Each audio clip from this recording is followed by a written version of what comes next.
এক গ্রামে বাস করত ৩ বোন এবং তাদের বৃদ্ধ মা। তাদের ছিল অনেক অভাব।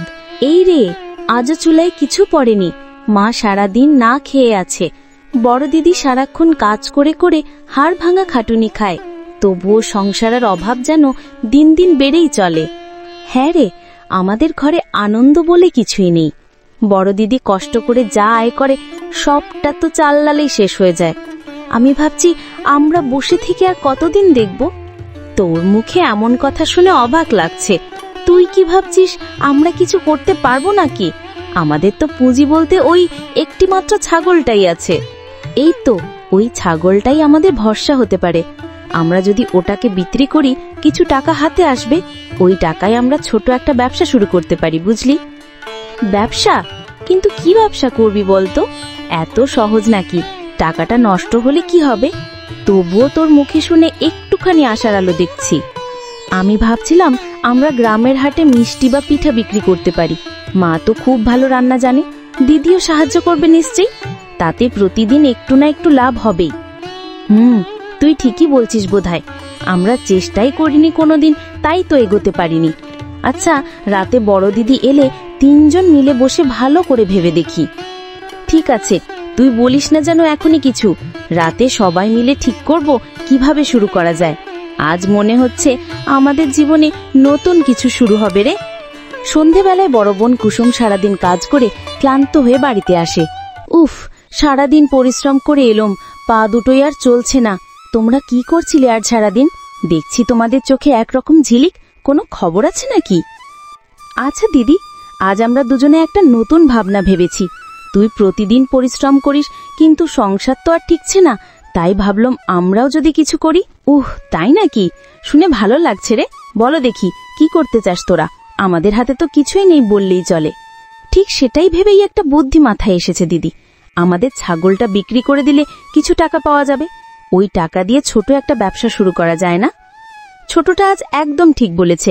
আমি ভাবছিলাম আমরা গ্রামের হাটে পিঠা বা মিষ্টি বিক্রি করতে পারি। মায়ের হাতে রান্না তো সবারই পছন্দ। বাহ, আইডিয়াটা কিন্তু খারাপ না একেবারেই। তবে সবকিছু ভেবে চিন্তে করতে হবে, যেন টাকাটা নষ্ট না হয়। প্রথমে ছোট করে শুরু করাই হবে সবচেয়ে বুদ্ধিমানের কাজ। আমরা প্রথমে হাটের কোণে বসে দেখব কেমন চলে। যদি ভালো বিক্রি হয় পরের সপ্তাহে পাশের গ্রামে গিয়ে স্টল বসাবো। আর দিদি, তুই হিসাব রাখবি। তুই তো হিসাবের ব্যাপারে বেশ বুঝিস। ঠিক আছে, হিসাব আমি রাখবো। আর দোকানের একটা সুন্দর নামও রাখতে হবে, যাতে সবাই মনে রাখে। হয়তো ৩ বোনের পিঠা ঘর নামটাই ভালো লাগছে আমার। ওই নামটা দারুণ দিদি, শুনলেই মনটা ভরে যায়। আমরা ৩ জন মিলে কাজ করলে নিশ্চয়ই পারবো। এই প্রথম মনে হচ্ছে আমাদের জীবনটা বদলাতে পারে। তাহলে ঠিক আছে, কাল সকালেই ছাগলটা বিক্রি করে দিই। মাতে জানাবো ৩ বোন মিলে এখন নতুন শুরু করবে। এই আলোটা যেন আজ আমাদের জীবনে সত্যি আশার আলো হয়ে জ্বলে ওঠে। এরপর ৩ বোন মিলে নতুন পিঠার দোকান শুরু করলো এবং মানুষও প্রচুর আসতে লাগলো। রিনা, আজ দেখলি তো দোকানে জায়গা পর্যন্ত পাওয়া যায়নি। কি ভাবতে পেরেছিল আমাদের এই ছোট দোকানটা এত জনপ্রিয় হবে? তোর সেই ছাগল বিক্রির বুদ্ধিটাই কিন্তু আজ সবকিছুর শুরু। আরে দিদি, আমার মাথায় শুধু ভাবনাটা এসেছিল, কিন্তু তুই আর মিঠু দিদি পাশে না থাকলে কিছুই সম্ভব হতো না। আমরা ৩ জন একসাথে বলেই আজ এত দূর এসেছি। ঠিকই বলেছিস, কিন্তু আমি আজ তোকে একটুখানি বাহবা দিতেই চাই। তোর সেই সাহসী চিন্তাটাই আমাদের সংসারে আলো এনে দিয়েছে। মা তো এখন হাসি মুখে সবাইকে বলছে আমার মেয়েরা এখন দোকানদার। শুনে ভালো লাগছে দিদি। মায়ের হাসিটাই তো আমাদের আসল প্রাপ্তি। এখন যদি দোকানটা একটু বড় করা যেত তাহলে আরো ভালো হতো। হ্যাঁ রে, আমিও তাই ভাবছিলাম। প্রতিদিন বিকেলেই জায়গা কম পড়ে যায়, অনেক ক্রেতা চলে যায় খালি হাতে। আমরা যদি পাশের জমিটা ভাড়া নিতে পারি, দোকানটা একটু বাড়ানো যায়। চমৎকার আইডিয়া দিদি। আর আমি ভাবছি পিঠা ছাড়াও আমরা ঝালমুড়ি, চা আর আলুর চপ বিক্রি করতে পারি। তাতে ছেলে বুড়ো সবার কিছু না কিছু পছন্দ হবে। দারুণ রে, তুই এখন পুরো ব্যবসায়ী হয়ে গেছিস দেখি।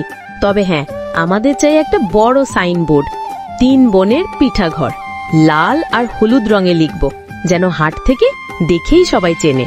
বাহ, সেটাই হবে আমাদের দোকানের পরিচয়। আর আমি ভাবছি আমরা প্রতিদিন একটা নতুন আইটেম রাখবো। আজ যেমন নারকেল পিঠা, কাল খেজুর পিঠি, পরশু চিনি গুড়ার মোয়া। তোর ভাবনা কিন্তু সত্যি ভালো রে। ক্রেতারাও নতুন কিছু পেলে খুশি থাকে।